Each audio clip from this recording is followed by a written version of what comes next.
I mean, I just was trying to make sure I made it to the wedding on time, because I ain't want to be one of them type of people, you know what I'm saying, get there after the bride walked down the aisle. So that's all I was doing. That was all I was focused on, getting it, because I got caught in traffic and everything. And then lo and behold, I'm in an aisle seat, it's outside, and I look and I was like, that look like Anthony.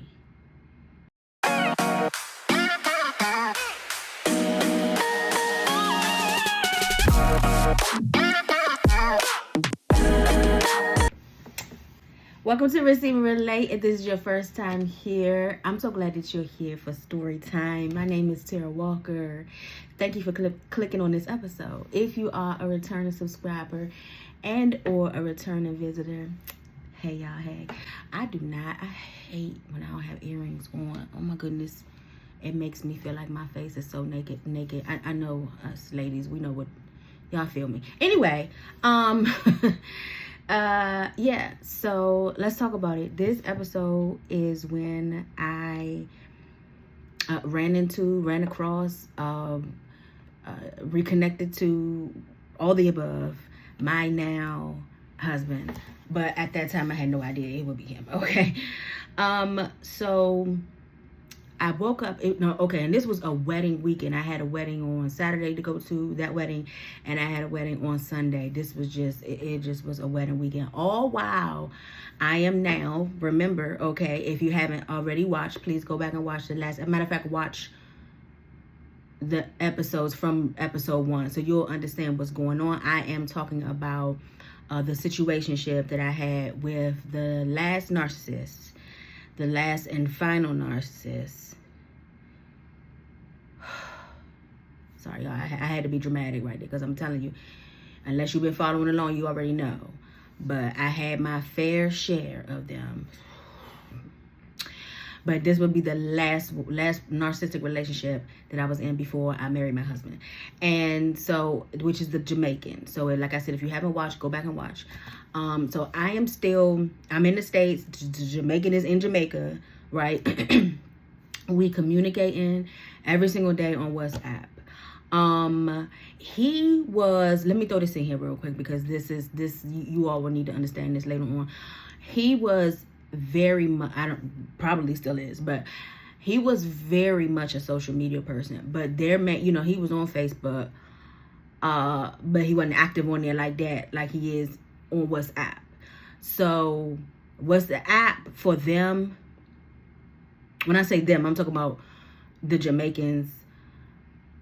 It seems as though WhatsApp for them is like Threads for us, or like Instagram for the Americans. So, because back then we ain't had Threads yet, right? Nor TikTok, right? So in WhatsApp, you had the stories where you can put your stories up just like on Facebook, right? You can voice text. Okay, on Instagram you can voice text, but you would voice text in a DM, right? But it's formulated. If you don't know, you should know. Everybody should know what WhatsApp is right now. But it's formulated where you can do all those functions. You can put up stories. You can you just can't do posts like Instagram or whatever, but you can do GIFs, obviously you can do group chats, you can do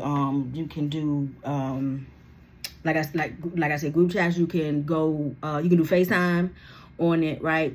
And so anyway, he treated it as thus, like he was active on it daily. And so now, I met him in May. I met him on my birthday, right? May 9th. So now we're in June.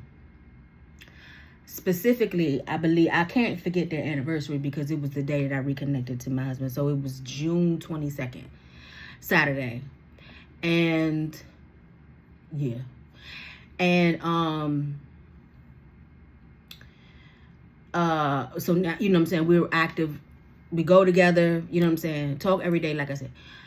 And he but he was the type of person that he was one of them type of people that posted anything or put anything in their stories that came across their mind. You know what I'm saying? Like anything.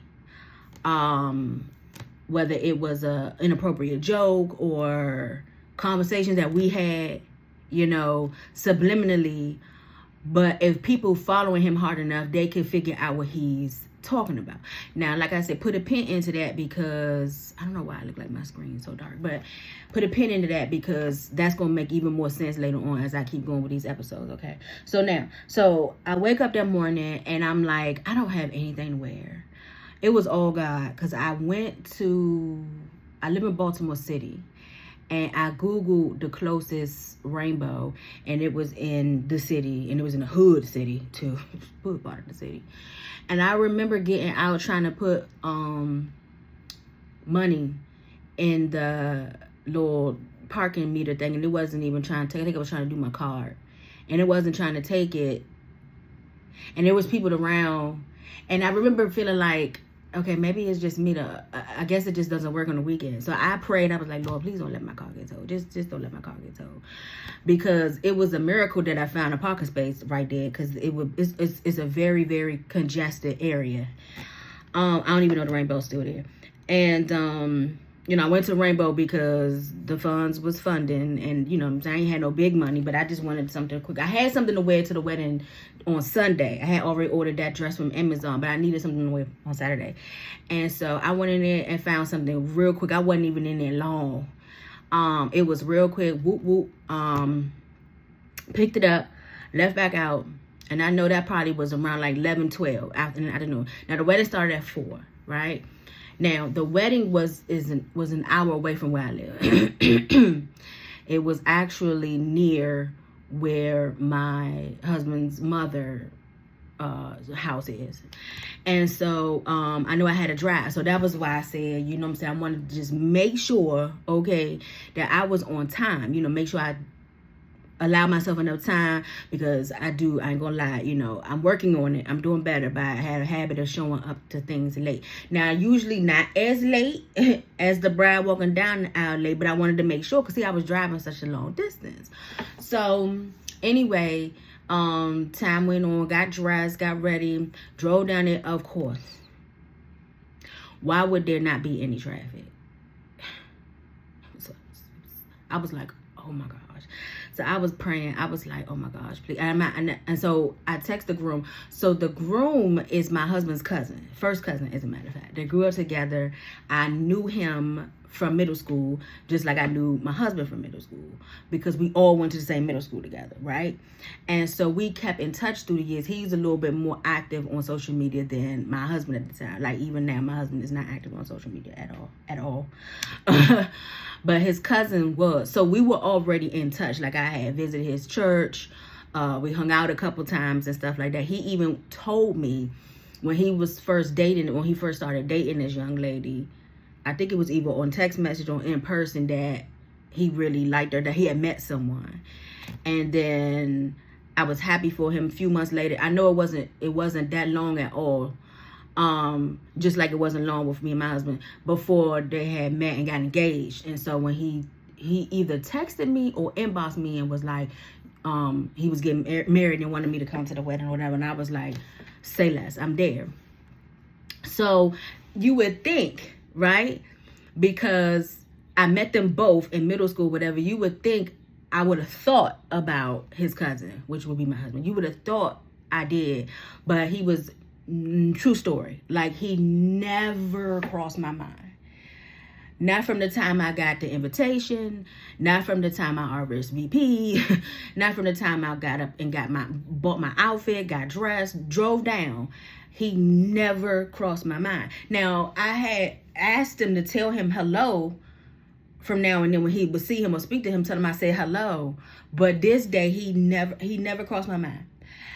And so I get there, and thank goodness, I could take a deep breath, because I was still on time, but they were still running just a little bit late. It wasn't crazy late. It was just a little bit, because I wasn't waiting outside long, which was good because we were outside and it was in the sun. So, but it wasn't like smoldering hot, you know what I'm saying? But hot enough if you was out there long enough, you know. So anyway, I sat in an aisle seat, and I waited, and then And you might be now, especially if you knew, you might be like, okay, what this got to do with Jamaica? Just hold on. Okay, hold on. It's a very intricate part of the story. Okay. And so, yeah, so the procession, I think it started, and, you know, her bridesmaids started coming down, and, this couple comes down. You know, I'm just watching and I'm filming and everything. Well, I love weddings. I still love. I love weddings. And but I think the last wedding I went to was mine. But I love weddings, right? So I'm watching, you know, everybody go down, and I hear a girl. His nickname is 87. That's what he grew up with, like in his hood and high school and stuff like that. Remember, I didn't go to high school with my husband. I went to middle school with my husband. I didn't know his nickname or whatever. So when the person said it beside me, said they go 87, that didn't register to me. It didn't hit me. So okay, he and whoever he was walking with, I don't remember, was walking, and so I'm just seeing, to me at first I'm just seeing another two people walking down the aisle. But then by the time he got about like right here, I had looked back and I was like, that's Anthony. And then finally, like, oh yeah, duh. He is cousin. He in the wedding. So now, you know what I'm saying, I'm now aware that my old best friend from middle school is here. So what happened was, we had they had like a, you know, they call it was it the cocktail party, or we just was waiting before the reception started? Nonetheless, there was a period where we were waiting, and I went to go use the bathroom. So there was an outhouse that I was out there because they got married. I think it was, if I'm not mistaken, I think she said it was her uncle's house or somewhere. Anyway, but the house was closed off, but I didn't know it at the time. Now, you know what I'm saying, like most people, I prefer, okay, especially me and my little chunky self, to go into the house to use the bathroom. So I passed the outhouse to go around to see if there was a way that I could just go ahead and sneak and go to the bathroom. As I was walking up the little slight hill, my husband Anthony comes out. I'm assuming he was in his car, so he saw me, but I didn't see him, and he didn't see me also when he was walking down the aisle. He didn't see me when he was walking down the aisle. So he comes out, and then I look up, and I'm like, Anthony Walker. And he bust out laughing, and I bust out laughing, and he gave me a hug. And I was like, I didn't even think you was gonna be like, it didn't even cross my mind. Duh, like, you the cousin. Like, he was like, man, I didn't know you was gonna be here, whatever. And I was like, I just kept looking at the message, but I was like, Anthony Walker. Now mind y'all, I had not seen him since the last day of 8th grade, 1993. I think that was my last. Oh Lord, tell my age for sure. Was our last, because we went to separate high schools. So this is now 2019. Forgot to say the year again. This is 2019. So 27 years, I believe that was the number. 27 years I had not seen him face to face, in person. It's like, God is funny, okay? He's very, very funny. Now, so I seen his cousin and a couple more groomsmen like stand outside, and we walked over to him, and then I was like, y'all was trying to find a bathroom. So then his cousin was like, y'all better use that outhouse I paid for, whatever. I was like, all right, my bad, you know, say less. And so I turned to walk away, and I turned around again. I said, Anthony Walker. And he bust out laughing again too, because see, I used to call him, he still does this from time in the house, mocking me, because when we was in school, I used to yell his name down the hallway. And it's in my book too. It's in my shameless plug. Let me plug it in right here. The story, how I met him, is in here in my book. My memoir, Cage Girl. Right now available on Amazon and on my and on my link on here. My stand store, okay? You can get the ebook version or the hard copy. Anyway, I used to call his name from up the hallway and be like, Anthony. So sometimes he still mocks me now to this day in the house sometimes when I call his name. But so he laughed, I laughed, and I just, went ahead and went to go use the bathroom. So fast forward, after cocktail hour, whatever it was, where we was waiting, because it was oh my gosh, the wedding was so beautiful. It was by the water. And so I was waiting by the water, like chilling, you know, looking out at the water, probably texting an old boy. And a young lady comes up to me, and then she just starts talking, and then we just, you know, we decided to sit by each other because she was by herself also at the wedding. And I ended up finding out that I was a friend of theirs. And so you know, the reception started. They did their first dance and stuff like that. We ate, and then look who comes over to my table. So it's Mr. Walker. And so he sits down, and so we start rapping and just start catching up. And because by then I had already heard from his cousin how many kids and stuff he had, how he been doing. Because when his cousin first told me about the kids, I was like, he got how many? Like, I was shocked. Because I to be truthfully honest, the way that I knew his cousin, and most people knew his cousin back in the day, I would expected his cousin to have the 4 girls, and he to have like 2 or 1 or 2. So when the cousin first told me on the phone he had 4, I said, he had how many? I said, I know you lied. So I was joking with him about it when he said that. I was like, yeah, I heard you had a little clan. And he was like, y'all good. And one of them was there. He ended up introducing me to her later on. And so, like I said, we just started kicking a bobo, you know what I'm saying? And reminiscing about back in the day and stuff like that.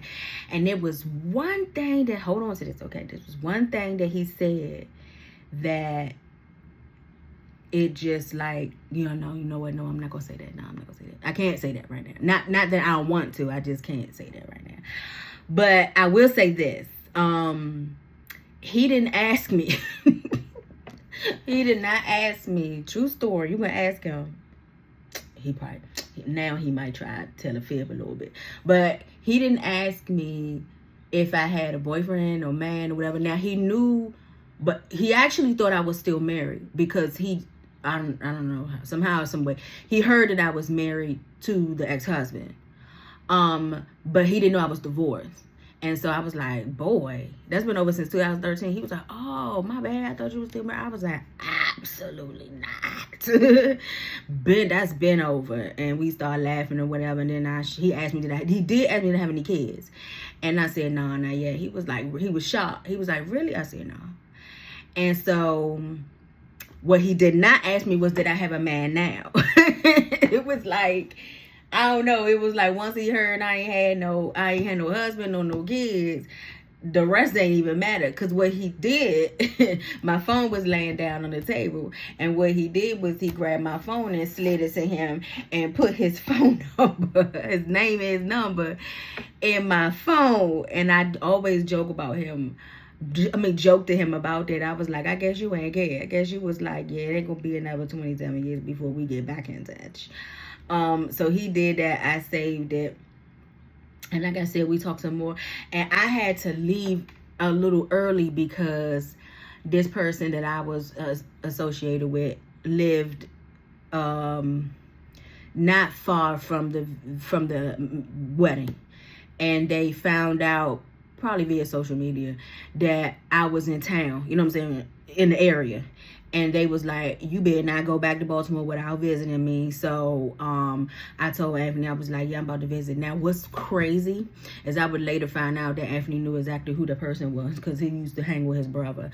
It's such a small world. But anyway, so I went to go, I told him that I had to leave early. But in the middle of this, you know what I'm saying, the old dude was, you know, texting me and stuff like that. And I was texting him back and everything like that.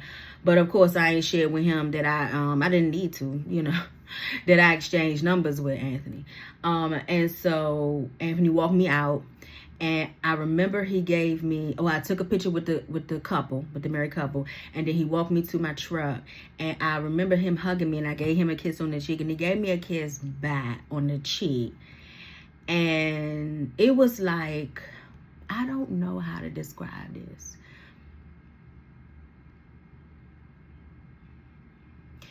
It was like, I don't want to say like an electric shock, but it was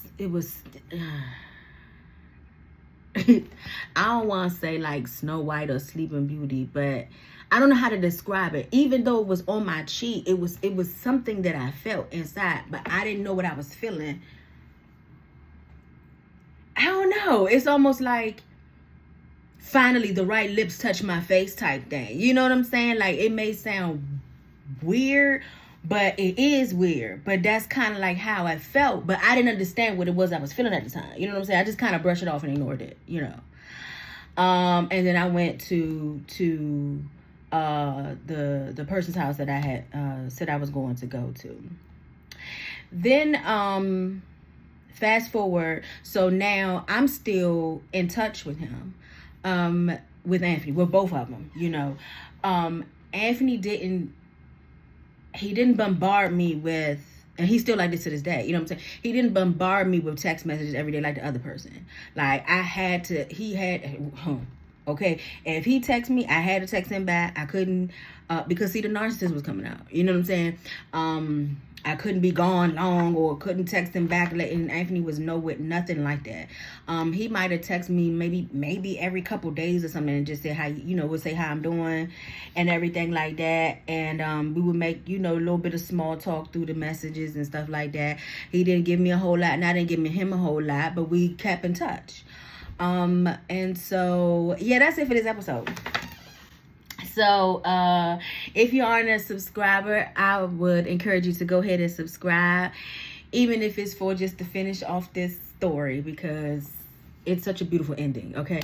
So, yeah. And, if you can relate to anything I said in the comments, if you can relate to anything I said in the story thus far, drop a line for me in the comments. Especially about that narcissist part where, you know what I'm saying, they be ridiculous with, you gotta respond to them when they want you to respond to them and stuff like that. Let me know. And yeah, that's it. I love you, but know that God loves you more. I'll see you in the next episode. Bye.